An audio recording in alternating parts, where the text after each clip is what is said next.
Welcome to the Community Voice Channel. I'm Ivy2, your host, and today I'll be talking with Rosalind Swift all about the Ujima African Alliance's Juneteenth Festival that's happening June 15th, 2024 in the Enfield Town Green. I'm super excited to learn more about this because they have exciting events happening there, such as a museum exhibit display, the Afro-Semitic experience, performances by Troupe Double Dutch, poet readings, and so much more. But before we get into that, let's talk with Rosalind all about the Ujima Alliance. Welcome, Rosalind. It is so wonderful to have you here. Thank you for having me. It's nice to be here. Yes. So can you tell me more about the program and how it started? Oh, the program actually started officially in 2019, but it originally, without our name, started in 2017. It was a PEP program run by UConn. It was called People Empowering People. And it was a 10-week program. And the whole idea of this program was to raise your voice in the community, you know, whoever it is. So they, you know, every ethnic group had a chance to go and run through the program for 10 weeks. And then after you went through the program, you had a project. So our project was Juneteenth. It was very small. It was done at one of the high schools or old high school, and it was just very small. And after the program was all over, you know, we kind of just let it lay. Mm-hmm. we didn't really jump right on it. We just kind of talked about it. But then in 2019, at the end of 2019, we decided we wanted to officially form our organization. And when we went to start our organization and do our research, lo and behold, we found out that we were the first African American organization ever officially formed. Wow. I mean, and we kept saying 2019, That's and crazy. no one, that is, and no one has ever formed an organization, but I would have to say this is one of the reasons it was on my heart to do it, because as African Americans, we are naturally a small minority in Enfield, and we're not visible. When I say we're not visible, you know, we're visible, but not in, you know, the municipal or teachers or, right, you know, that type of thing. So wow. Just to raise our voices, and one of our missions is really to encourage people to get involved, people of color to get involved in the town. That's amazing. Yeah. I saw another one of your missions is to amplify the voices of the African American community. In what way do you guys do that? Well, by, you know, being participants in our community. And as I just said earlier, to encourage people to be involved with the schools. We've had some books that we picked out and had it added to the library. That's one of our goals too, to increase African American literature in the library. We also have several people that have joined different commissions and did DEI committee and the Enfield Community Grant. So we have, just since we've been organized, we've been having people join these different commissions and different organizations. You know, KITE, which is early education. So we're just trying to have our perspective, our voice, how we feel about our kids and how we want education and how we want, you know, the good things for them. And so just to be able to speak, and not only speak, feel like what you're saying make a difference. Yeah, and actually take action, which is what it seems like your organization does. And for only being around for 5 years, it seems like you've accomplished quite a lot, including getting involved in all these organizations. And I saw that you also you've hosted many Black History and Juneteenth events in 2022 and 2023. And how were those? Well, the first one, I mean, naturally, I want to say it was amazing. I mean, we think so. We were very excited. We had stilt walkers, African drumming, and, it was really great. We had our town participate. When I say our town, I don't mean the whole town. But, like the mayor and different other officials. And it was just music and food, and we were really excited. We were really thrilled that the first ever Juneteenth held officially like that on the town green. And we do feel like it was successful. We're very honored and proud that even as a young organization, we've been able to get funding from the Harvard Public Foundation, for Connecticut Humanities, organization in our town. So, I mean, I think that the board have really taken this mission to heart. Right. And really want to see African Americans, primarily, their voices lifted up and feel like they are a part of the community. Not take over, not, be boisterous or whatever, but just to be a part of the community and have their voices heard and actually feel like they're making a difference. Yeah, I know something that you mentioned earlier is that within the Enfield population, the African American population is such a minority. It's so small. And I think it's wonderful that one of your museum displays in the upcoming Juneteenth Festival is about the families, the African American families within Enfield. So how did you, who was inspired by that? Who really set that up? And where did you get the information from of the residents? Well, actually, again, we tapped into UConn. They have I guess you can call it a program, because they have also did it in Windsor. They've done it in, I believe, definitely in Harvard.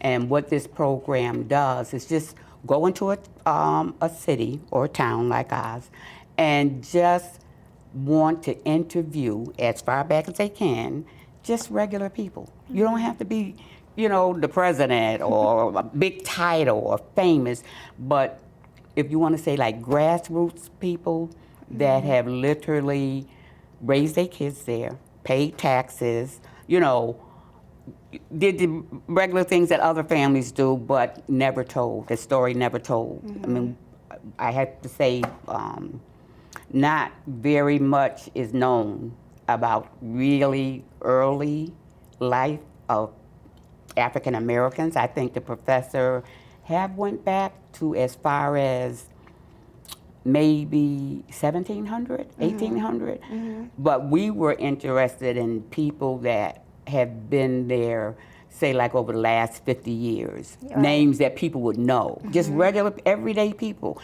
And I am telling you, some of the stories that I have heard, and one family in particular, it was amazing. Wow. The Berry family. It was amazing of their history, what they did. The father was a carpenter, owned his own business. I'm talking about way back in the day, like maybe 70 years back. Okay. So that's, it doesn't go way back, but still. It's relevant. People would know this name. And they raised their kids in the community, worked in the community. So we just wanted to highlight people like that. Not, not so much famous people, but everyday people. People who live here, the people who this, matters and who this highlights. Yeah. I think that's wonderful. As well as the stories, I know you mentioned that you also donate books, I believe, to the Enfield Public Library. I believe you also work with a school as well. Yes. Can you tell us about that? Yes, we adopted a school. It's Eli Whitney, and it's new for us. This is one of our projects. We're adding on things as we go. So this past year, not naturally, but we donated supplies for the teachers and different things like that.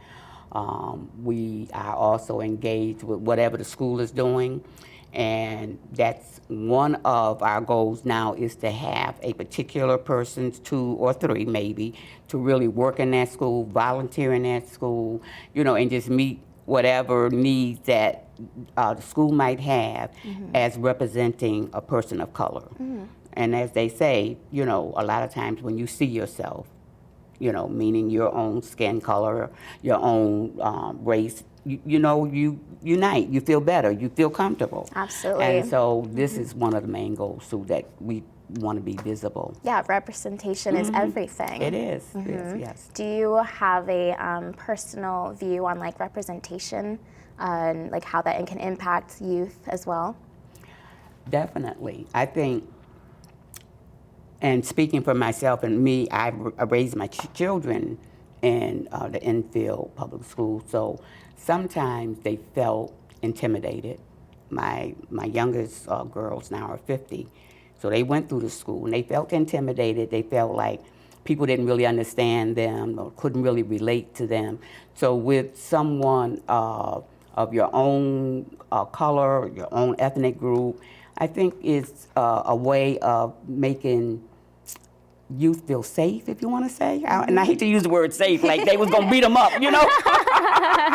Right. You know, but make them feel comfortable Yeah. and just feel like, you know, that they can maybe talk to them. So that's another point. Right, and it's also about feeling seen, which I think is something that the Juneteenth Festival probably does amazing for. Yeah. Yeah. So what can we look forward to in the Juneteenth Festival? There's so many things, but actually, what are you looking forward to the most? Well, actually, I think I'm looking forward to the most to our main theme, which is unity in the community. And the Afro-Semitic Experience Band, they are a fantastic band, but not only are they a fantastic band, they do workshops. So part of their performance that day will be a workshop where they will take aside for maybe an hour youth or really whoever want to join and teach them some, you know, drumming, teach them some Semitic dancing, and then allow them to get on the stage for the last part of their performance if they so desire. So that's what I'm looking for. I'm looking for everyone that's there, you know, no matter what color they are or anything like that, to feel like this is their festival. It's not just our festival. Right. And so this is what we're working on. Sometimes when maybe we might have something, you know, some people might look at it, well, that's yours. Yeah, right. You know, that's your festival, you know, that's not mine. Well, we don't want that. And that's why our theme is unity in the community, bringing the whole community together. I think it's an opportunity for them to learn. They always do. You know, they ask, some people ask questions and things that they may not know, you know, and then just having a good time together. So speaking of not knowing, I had to look this up, but what does Semitic mean? It's a Jewish sect, if you want to say, of the Jews that they're not Orthodox Jews, and they teach Jewish customs. They may not be as strict as some of the Orthodox Jews is, but they do. This particular band, their mission is unity. And that's why working together, African Americans and Jewish together, and then through music and through workshops, is really to expose all of us to different cultures. Right. So when we know about each other and we see that it's it's custom, it's fun, it's healthy, it's nothing wrong with it.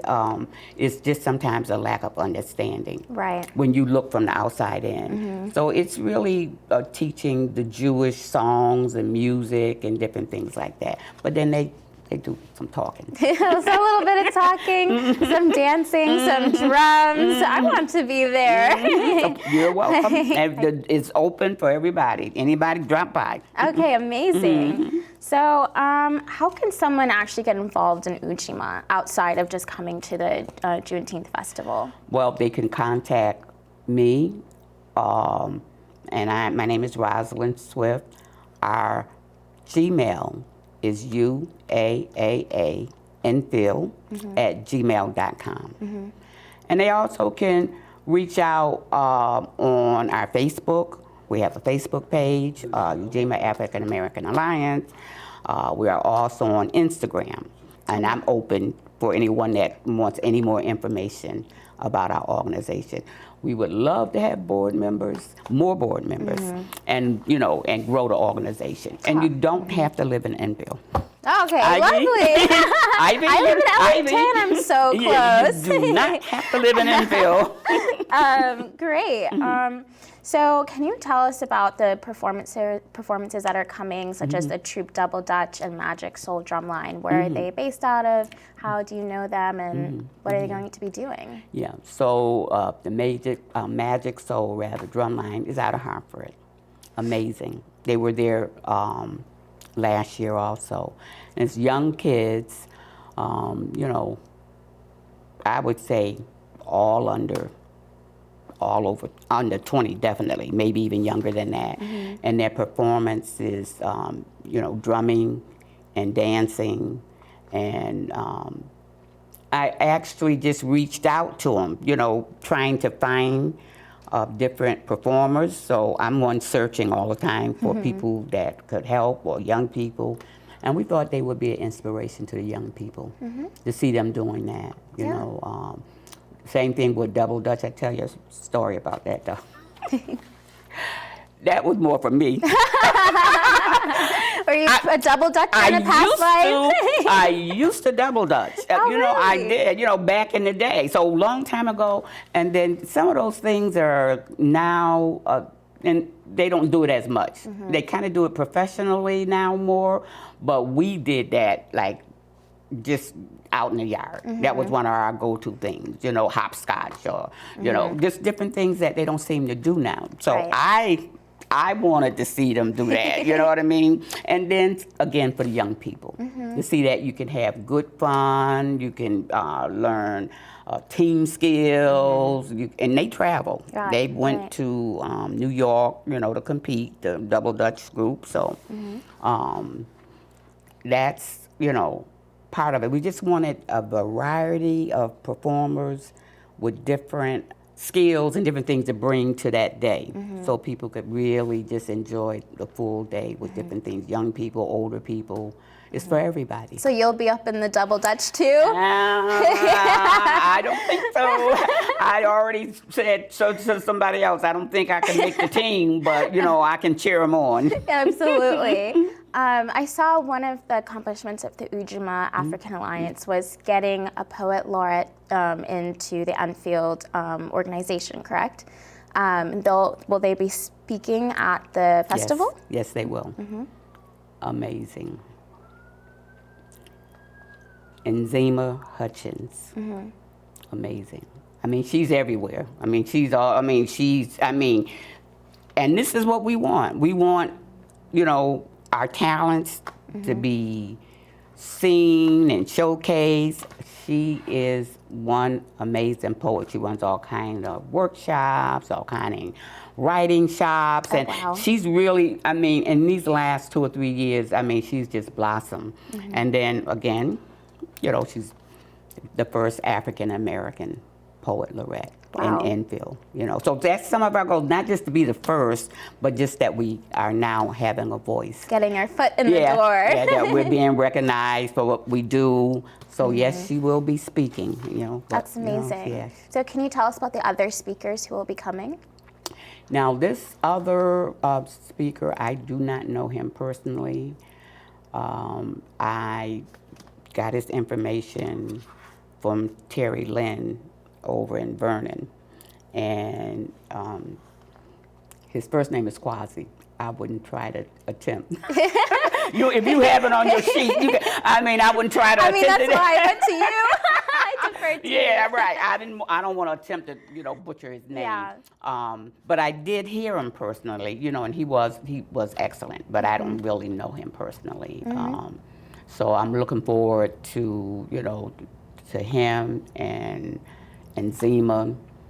And like I said, we have the biggest part of our day is the Afro-Semitic experienced band in their workshop. Yeah, that workshop sounds amazing. I believe you said it was like drumming workshop, dancing, and what else? Well, it's just those two things, but then they will have a chance to perform with the group, you know, in their last set, if they so choose. Amazing. So back to the foundation and organization itself, I saw that some goals you have in mind are the Mental Health Symposium, more African American history exhibitions, scholarships for seniors, and you have a completion date that is upcoming on June 30th, 2024. So how is that coming? Yeah, very on track, because right now we have the first part of our exhibit in the Enfield Public Library. It's been up since February, Black History Month, so it remains there.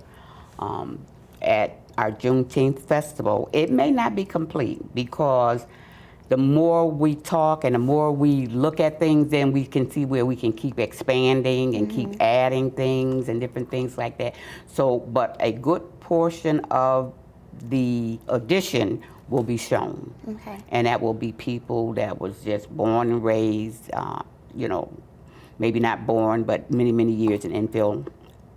I've lived in Enfield about 45 years, you know, so I'm one of the persons. My family is one of, yes, my family is one of the families, because I think we had, like, you could go back as far as, I shouldn't say as far as, I should say as early as, you know, someone like us. We don't consider ourselves as, you know, early pioneers in Enfield, but 40-something years still is a good, you know, amount of time. Absolutely. Yeah. So as far back as we could go, and maybe cut off like around 20 years, you know, that would have some input to what Enfield was like.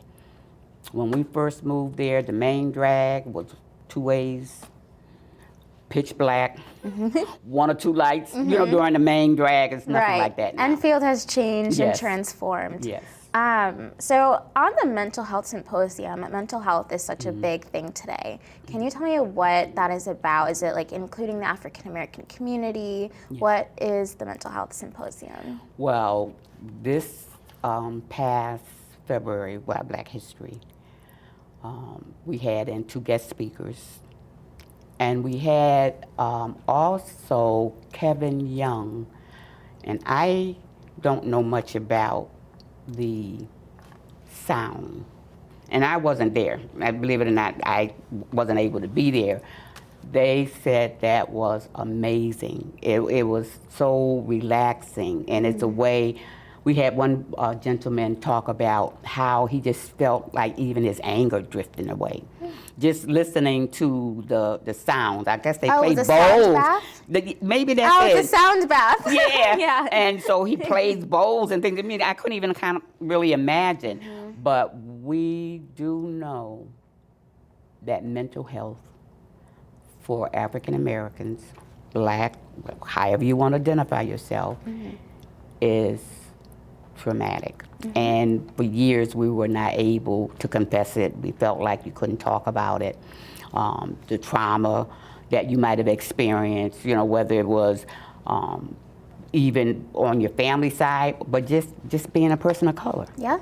Feel like you're not accepted just because of your color. Yeah.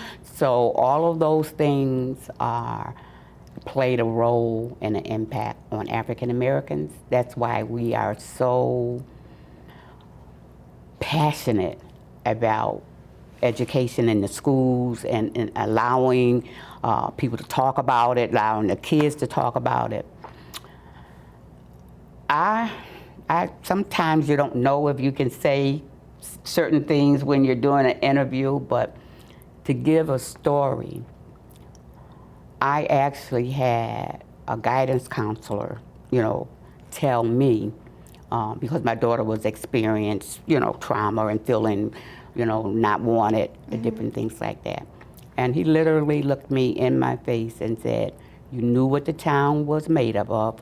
Why did you move here?" That is such a shame. So I can understand why. Passionate. Wow. This has to, I'm feeling like we have to just stay with it. We just have to change. Yeah, it has to change. Yeah. And you're really Yeah. leading that change. Yeah. And I can see that in all the efforts you're making, and even bringing these events out to Enfield, and even sure it's spreading across all of Connecticut as well, now to Ellington, Bolton, other parts of Talon County. I definitely believe your community efforts and organizations are showing.